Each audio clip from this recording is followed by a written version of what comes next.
Hey everyone, welcome back to the Up Watching Hawaii podcast, a short form podcast talking about college football. We stay up late to catch the last game and we're gonna talk about things.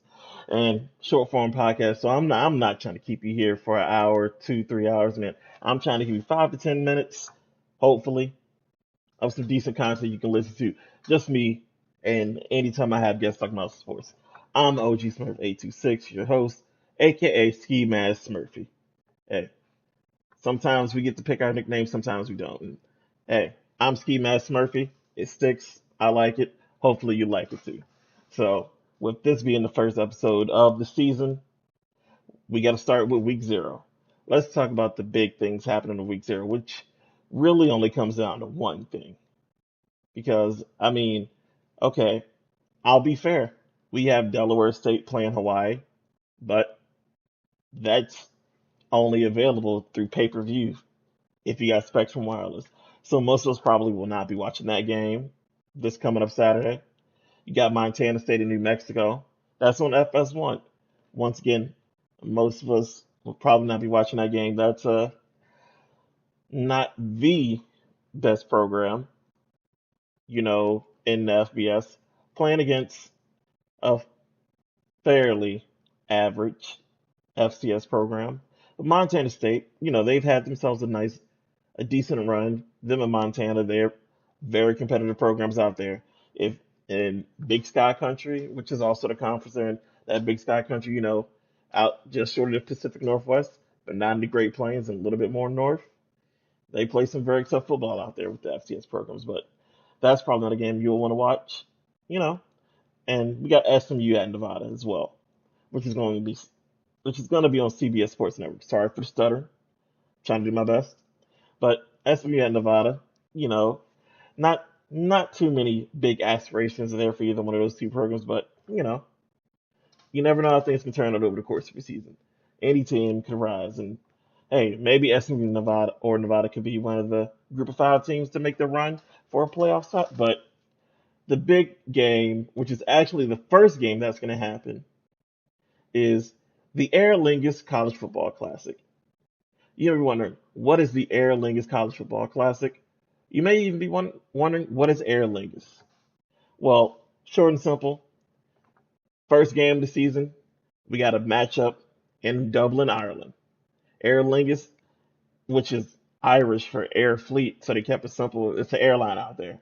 But we got the first game of the season is kicking off in Dublin, Ireland, and it's between currently number 10 ranked Florida State in the AP poll and Georgia Tech. And this is a good matchup to start the season off with because these two teams coming from a couple of different spaces from what they had last season. Let's just kick the elephant out of the room. Well, speak about the elephant in the room. Last season, Florida State, to the disappointment of a lot of college football fans, after the injury of their quarterback, Jordan Travis, in their annual rivalry game against the University of Florida, he got his leg broken. He wasn't able to play. But the next week, they went out there with their backup quarterback against a extremely tough Louisville defense.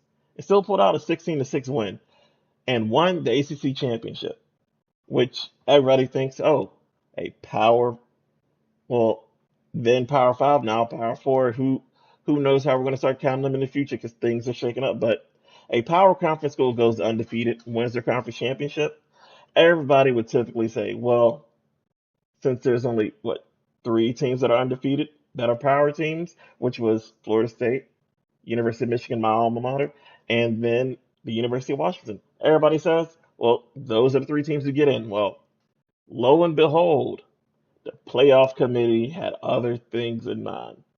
They wanted to do a whole heap of mess because they said, well, a quote unquote Heisman hope when Jordan Travis is no longer playing, we don't believe you guys could possibly any team.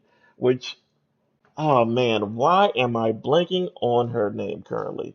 But she's the main sports reporter for anything coming out of the college football committee.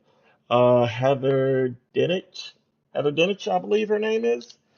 if I'm slaughtering her name, we'll correct it in the background. But I believe it's Heather Dinich.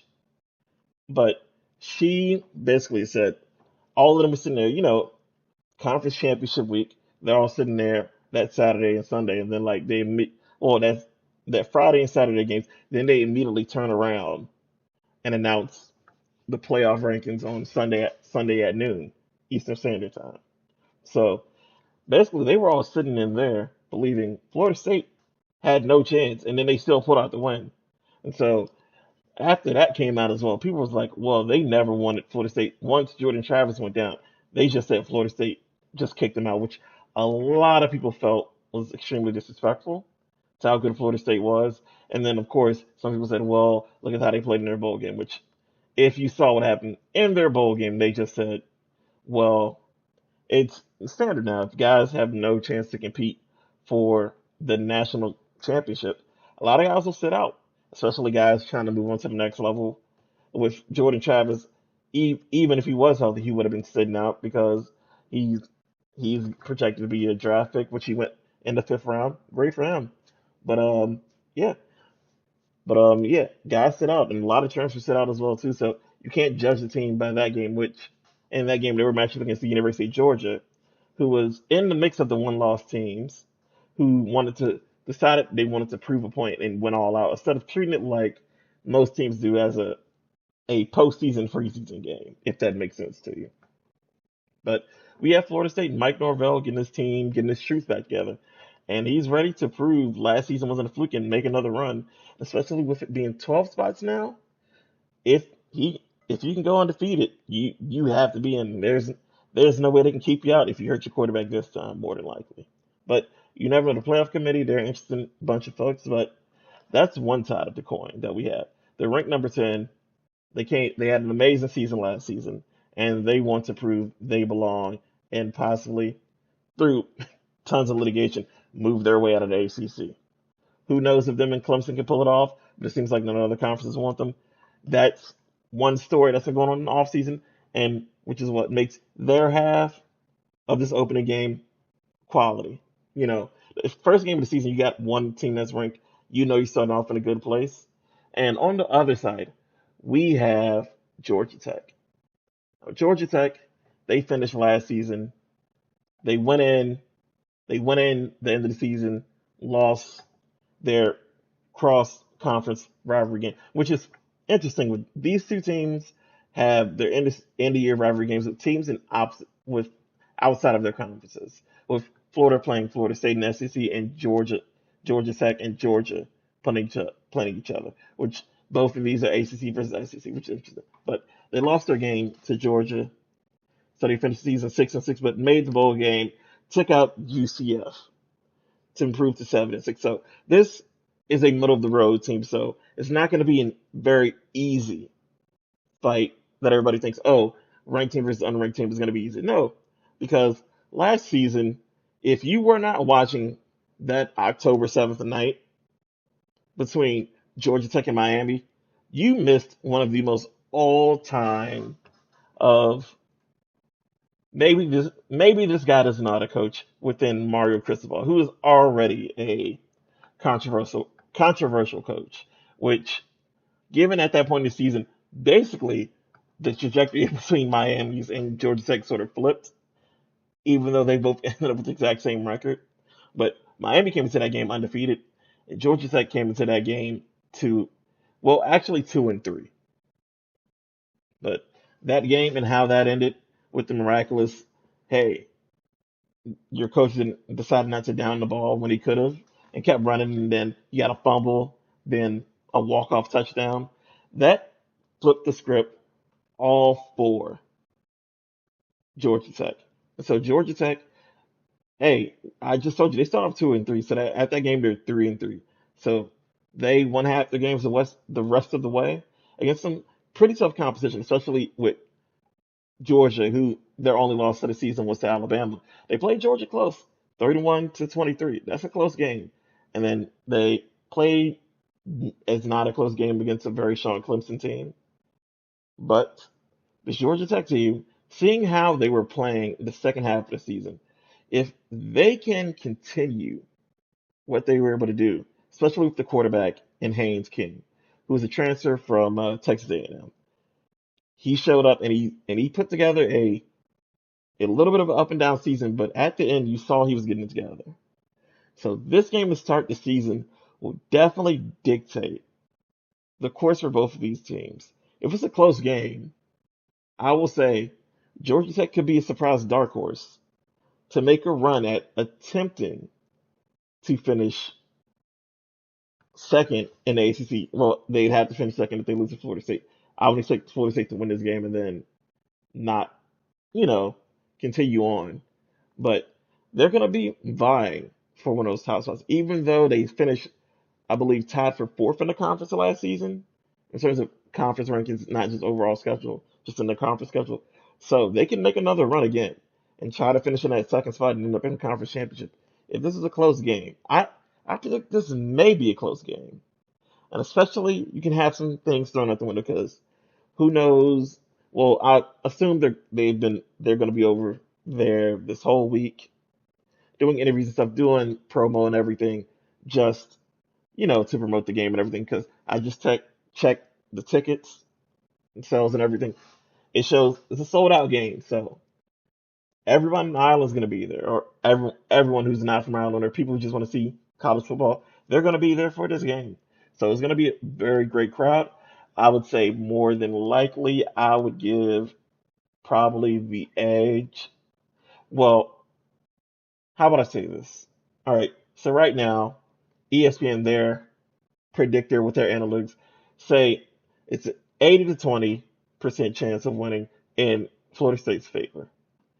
And check FanDuel, which I'm not promoting betting, nor are they a sponsor of the show. I do not promote betting. It's a disease, but just putting it out there. FanDuel has Georgia Tech at a plus 350 and Florida State at a minus 465. So they're pretty much favoring that Florida State's going to win this game. They got Florida State as a 10-point favorite. A lot of folks are leaning that way. I would say, given sort of the history and knowing some of the teams that play there and get a good crowd, I would say Georgia Tech may have a slight home field advantage. And I would say don't be surprised if this is a very close game or if somehow Georgia Tech actually pulls this out for a win. Because I would say overall, I mean, Mike Norvell is a little bit on the hot seat. Well, he wouldn't be on the hot seat. Well, he shouldn't be on the hot seat, but you know how these things are with these blue blood programs. They want to win. If he loses the game, he'll immediately be on the hot seat because A, Florida State wants to win. I mean, I am a Michigan alum, and even I will say it's crazy that Ryan Day's on the hot seat for Ohio State, given how much production he's gotten out of his squad. Just everything he's done everything short of winning a national championship. But you will see things. It's college football. If you're not American, which I know some of my folks who listen are, I get the analytics and stuff. Trust me, we're crazy here the same way the English Premier League is crazy with some of the things that happen. Just hold on. If you're watching this game, hold on to your seats or, well, your seats, whether you're in the stadium or at home. Hold on to your seats. It should be a great game. It should be fun. This is OG Smurf, 826, aka Ski Man Smurfy. You can just call me Smurfy. That's probably the easiest way to go about things.